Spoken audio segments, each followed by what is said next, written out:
AITA telling my daughter it's her own fault she missed out on her dream college. Edit to add. She was put in therapy because she started acting out after moving states.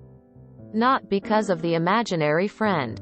The point is that she never had an imaginary friend until the therapist asked us about said friend. And we confronted Mary about it. She admitted to making it up then. When my daughter, Mary, was a senior, only a little into the school year, she passed out in the kitchen. Conveniently after I went to work and while her father was still asleep, her usual time to get sick. He never heard any bang. I use air quotes only because Mary has always been very dramatic and thrived off attention. At one point, we debated getting her checked for some sort of disorder, but ultimately decided not to because she was skilled at manipulating doctors to believe her lies. Even as a child. Example. At 6, Mary had this whole imaginary friend that, when her father and I confronted her, she admitted was made up. We pulled her from therapy then.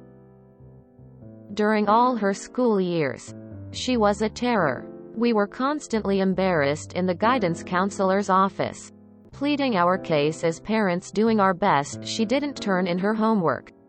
She had behavioral problems. She was sick, more than anyone I've ever known to be.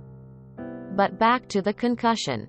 Immediately after the incident, Mary planted herself face down on the couch and texted me. Apparently screens didn't bother her too much then. That she hit her head. I kept asking what happened and she said she didn't know. I called her and she kept saying the same thing. That her head hurt. She stayed on the couch until the bus came and went.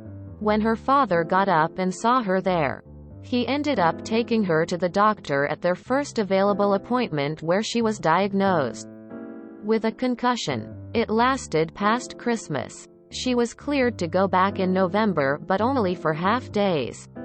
But we both worked until 4 p.m. or later. While I tried to get her to try going back for full days, she gave up and claimed it hurt too much. So we let her stay home to heal. Well, as you can imagine, with less than half the time of the other kids, Mary's academic success was bottom of the barrel. Plus she had to drop out of her AP courses, being too far behind. Add in the fact she slacked and slept entire days away while sick, constantly in her college. Pickings were slim. We doubted she would get many acceptances, honestly. But she did manage a scholarship to her dream college that halved the costs. She'd never mentioned it before. We got as far as orientation before we realized even with the scholarship and financial aid, we couldn't do the cost. I did my best and brought her to the bank for a loan. But she couldn't get what she needed. She has never forgiven us, constantly claiming that we should have saved more, rather than she should have applied herself, or managed her time better to get a job. I told her that she brought this on herself, that we warned her this would happen, and that she could have put in more effort. I said, every assignment you never turned in is $1 you pissed away. She hasn't spoken to us since, and she's ignored every time I or her father tries to reach out.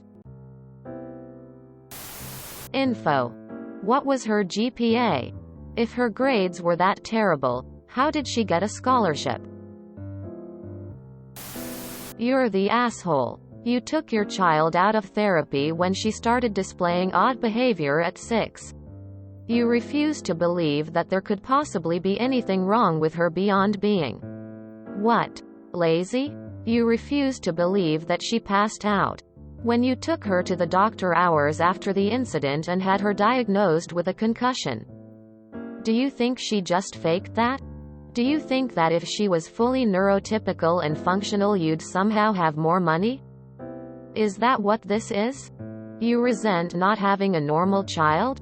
She's not going to resume contact with you. And I don't blame her for that. YTA. I hope that Mary gets the help and support she needs elsewhere, since she definitely never got it from you.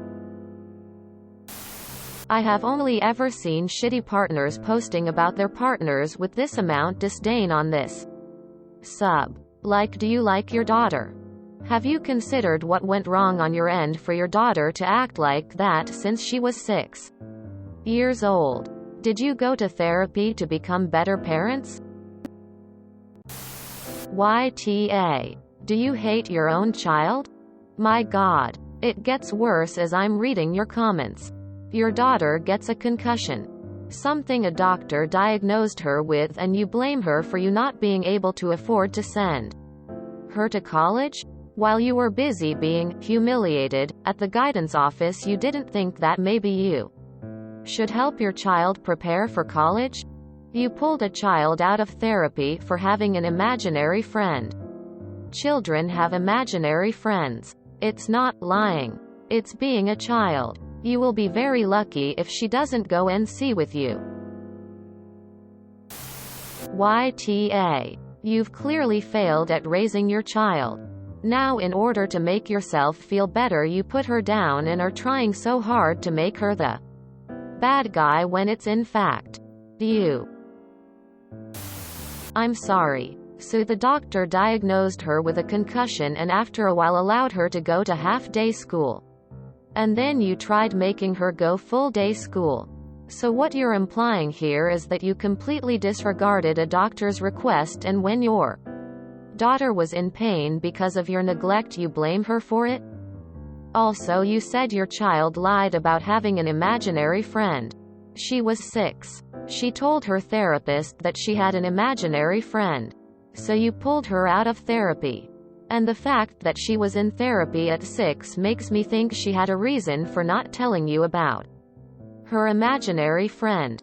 In case this wasn't obvious enough. YTA. Info. Example. At 6. Mary had this whole imaginary friend that, when her father and I confronted her, she admitted was made up. We pulled her from therapy then.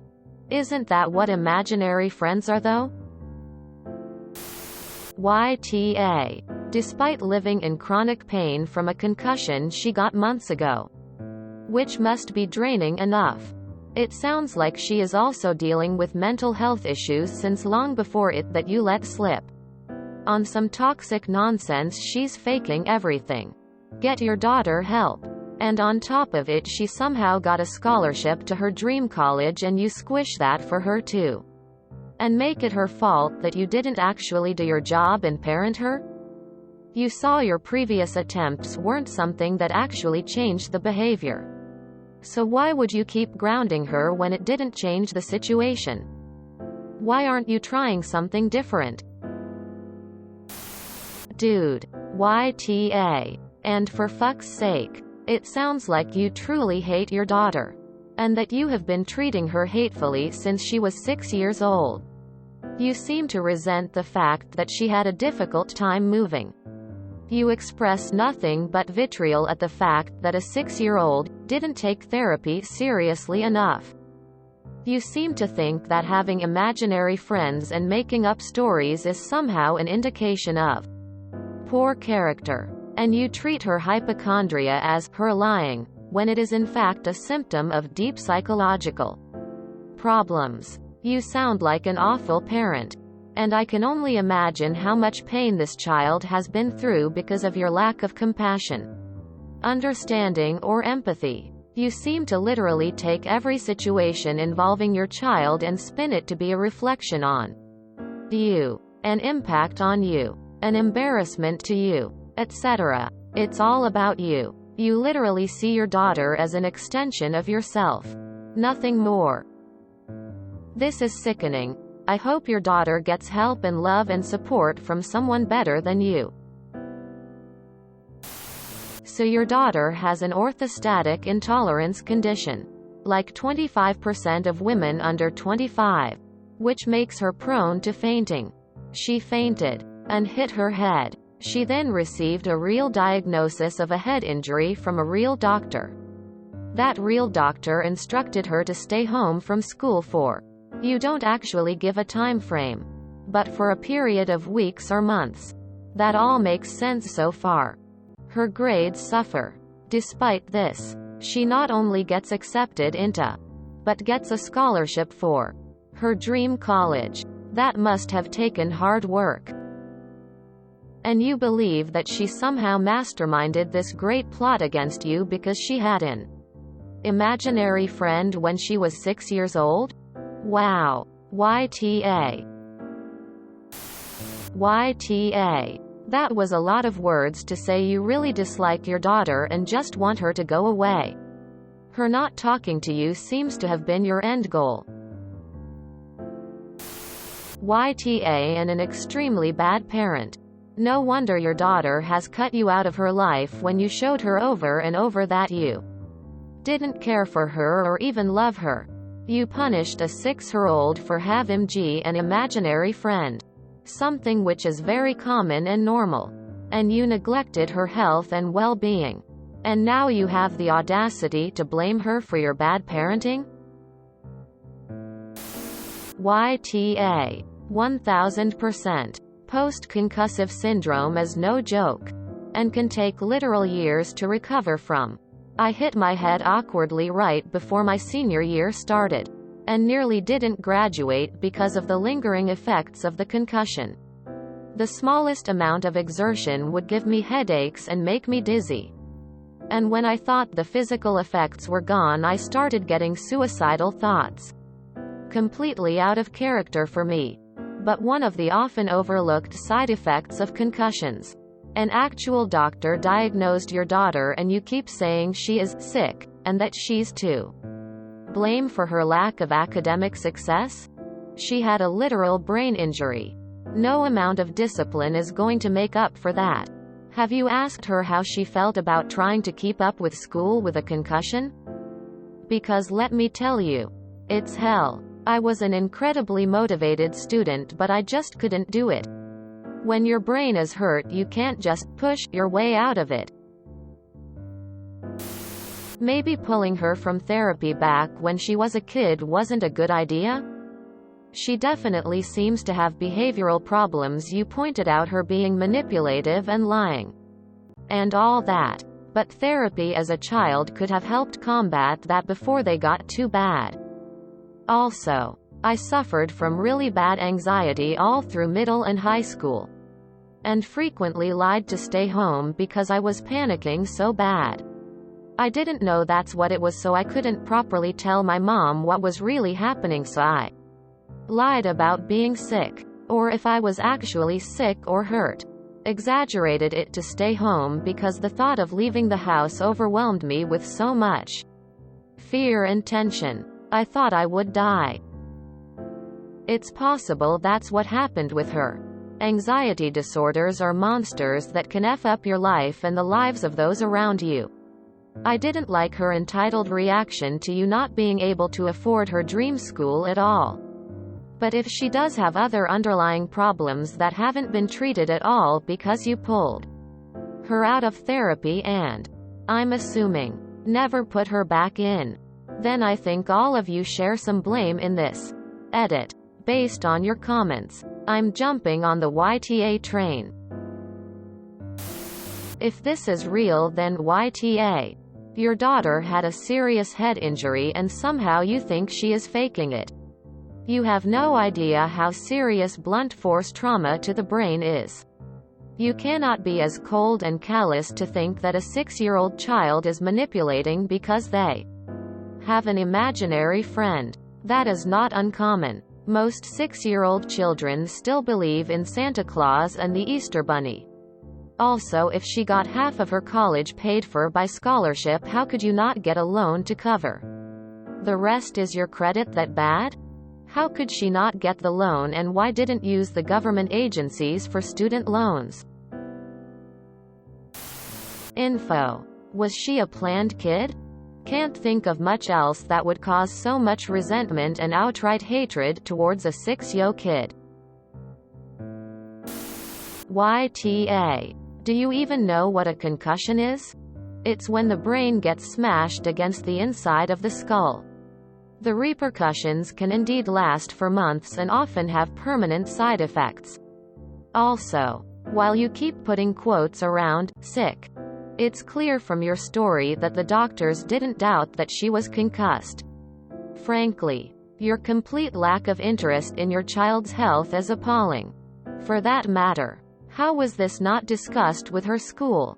Why cannot she repeat the year?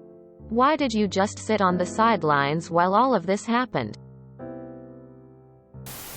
YTA, your daughter had a medically diagnosed concussion for months and still managed to get the grades for her dream school and a partial scholarship. What else could she have done? Your attitude to your daughter is horrible, and I'd be very surprised if she ever does respond to your attempts to reach out and blame her some more for falling over one morning. YTA. How does one even manipulate a doctor into saying they have a concussion? You should probably put her back into therapy. Sounds like she needs it after being raised by you. YTA. She got a fucking scholarship and then you pulled the plug. If you enjoyed this video, please check out our playlists full of similar content. AmITheAsshole is like doom scrolling for your ears. Please like, share, and subscribe.